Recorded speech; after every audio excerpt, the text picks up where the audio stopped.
ඉරහඳ දෙයියෝ කියා කිව්ව මිනිස්සු ලෝකයේ අකුසලයේ එන්නම වැඩි වෙනවා. එහෙම වුණාම වැදූ මෑණියන්ය, සුළු මෑණියන්ය, නැගණියන්ය, නෑනාය, නැන්දාය ආදීහි ભેදයක් නැතිව මිනිසුන් තුල රාගය උපදිනවා කියලායි ධර්මයේ තියෙන්නේ. දැන් බලන්න ඒක එහෙම වෙලා නැද්ද කියලා. හොඳට කරුණු ගවේෂණය කරන්න. මීට අවුරුදු 2500කට කලින් කියපු දේවල් දැන් සිද්ධ වෙමින් පවතිනවා. ධර්මයේ තුල පැහැදිලි කරනවා පුරුෂයන්ට පුරුෂයන් පිළිබඳවත්, ස්ත්‍රීන්ට ස්ත්‍රීන් පිළිබඳවත් බලවත් වූ ඡන්ද රාගය උපදින්නේ සමාජය විනාශ වීමේ ආරම්භයේදී බව. ඒ වගේම දෙමව්පියන්ට නොසලකීම, මහානදම් නොරැකීම, බඹසර නොරැකීම, කුල දෙටුවන් නොපිදීම ආදිය මේ සමාජයේ විනාශය ආරම්භ වීමේ ලක්ෂණයක්. ඇත්තටම අද වෙද්දී එකක් නෑර මේ හැම දෙම ඊටාම බරපතල විදියට සිද්ධ වෙනවා. එක පැත්තක පියා දියණිය දූෂණය කරනවා. අනෙක් අත පුතා මව ඝාතනය කරනවා. අනියම් සම්බන්ධතා නොමැති කෙනෙක් හොයන එක අද වෙද්දී කලුනික හොයනවටත් වඩා අමාරු වෙලා.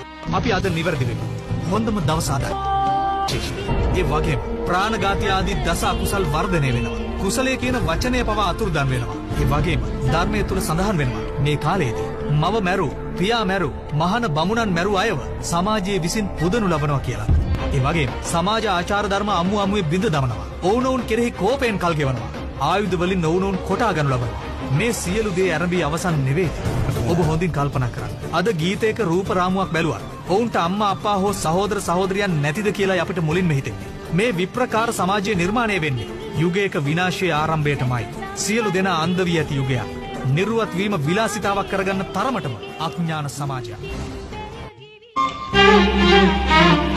ඉරහඳ දෙයියෝ කියා කිව්ව මිනිස්සු අවැසි දුන්නා කියා වැන්ද මිනිස්සු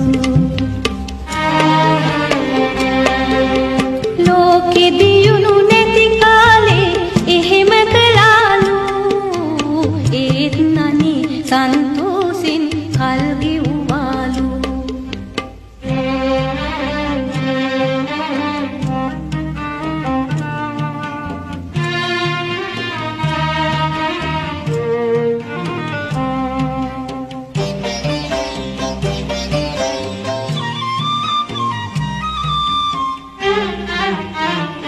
ඉරහඳ දෙයියෝ කියා දැන් කියන්නේ නෑ අවැසි දුන්නා කියා දැන් වඳින්න